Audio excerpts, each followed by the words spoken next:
Հոկտեմբերի 11-ի առավոտյան Ծառավ աղբյուրի փողոցի հարևանությամբ գտնվող գնացքի գծերի վրա քաղաքացիներից մեկը 25-ից 30 տարեկան տղամարդու դիակ էր տեսել և զանգահարել 102։ Ժամը 8:20-ի սահմաններում ոստիկանության Երևան քաղաքի վարչության օպերատիվ կառավարման կենտրոնից ահազանգ ստանալուն պես ոստիկանության Քանաքեռ Զեյթունի բաժնի աշխատակիցները Ծառավ աղբյուրի փողոց մեկնեցին։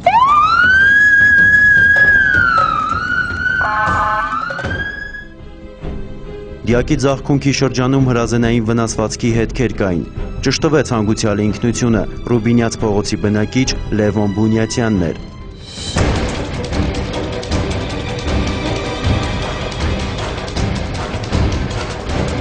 Ոստիկանները մանրազնին ուսումնասիրեցին տարածքը, զրուցեցին հարակից տների բնակիչների հետ, ոչինչ չէին տեսել, նույնիսկ կրակոցի ձայն չէին լսել, իսկ կրակոց հնչել էր։ Միայն թե ըստ դատաբժշկի ոչ թե լուսադեմին, այլ կեսգիշերն անց։ Հանցագործը կրակել էր 2 անգամ, առաջին կրակոցը եղել էր մոտ տարածությունից և մահացու, գնդակը դիպել էր քունքին, իսկ երկրորդն ամենայն հավանականությամբ ստուգողական բնույթ էր կրել։ Փամփուշտը խոցել էր Լևոնի ծոծրակը, երբ նա արդեն մահացած էր։ Տարածքի զննությունը ցույց էր տալիս, որ դեպքն այնտեղ չէր կատարվել, որտեղից հայտնաբերվել էր դիակը, դին տեղափոխել էին։ Վերջին անգամ Լևոնին հարազատներն ընկերոջ Տարոն Գալուստովի հետ էին տեսել, ում էլ իրավապահները կասկածում էին, իսկ կասկածելու հիմքեր կային։ Կար մեկը, որն ականատես էր եղել այդ ամենին, բայց նա չէր ճանաչում ոչ Լևոնին և ոչ էլ ընկերոջ դիմակի տակ թաքնված նրա Ախոյանին։ Ականատեսը տաքսու վարորդ էր։ Այդ գիշեր նրա մեքենան Աբովյանի փողոցից 3 ուղևոր էին նստել։ Մեկն Արաբկիրի վարչական շրջանում իջել էր, իսկ երբ մյուս երկուսին հասցրել էր Պարույր Սևակի փողոցի վերջնամաս, հետևի նստարանին նստած երիտասարդը ատրճանակով կրակել էր առջևում նստած ուղևորի գլխին։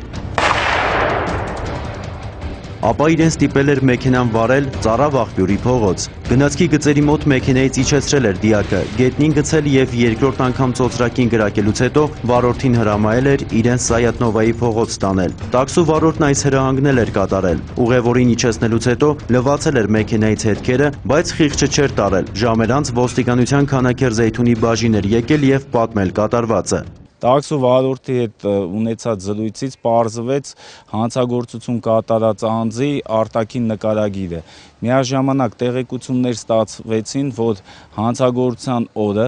Լևոն Բունյացյանը եղել է իր ընկեր Տարոն Գալուստովի հետ միասին, որն էլ հնարավոր է կատարած լիներ նշված հանցագործությունը։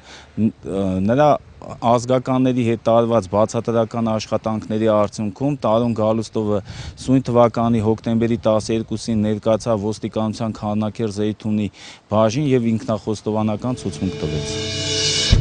Տարոն Գալուստովը նախկինում 3 անգամ դատապարտվել էր, գողություններ, կողոպուտ, և ամեն անգամ նպատակն ու պատճառը եղել էր փողը, այս անգամ էլ նույնն էր։ Ըստ նրա, Լևոնի հետ որոշել էին գումար աշխատել, միանգամայն ազնիվ ճանապարհով, բայց ոսկու առուծախի արդյունքում իր և Բունյացյանի միջև $23,000 պարտք ու պահանջ էր առաջացել, ինչի պատճառով էլ ինքնաշեն թմբուկավոր ատրճանակով սպանել էր ընկերոջը։ Ատրճանակը հայտնաբերելու ուղղությամբ ձեռնարկվում են միջոցառումներ։ Փաստի առթիվ քրեական օրենսգրքի 104 և 235-րդ հոդվածների առաջին մասերով հարուցվել է քրեական գործ։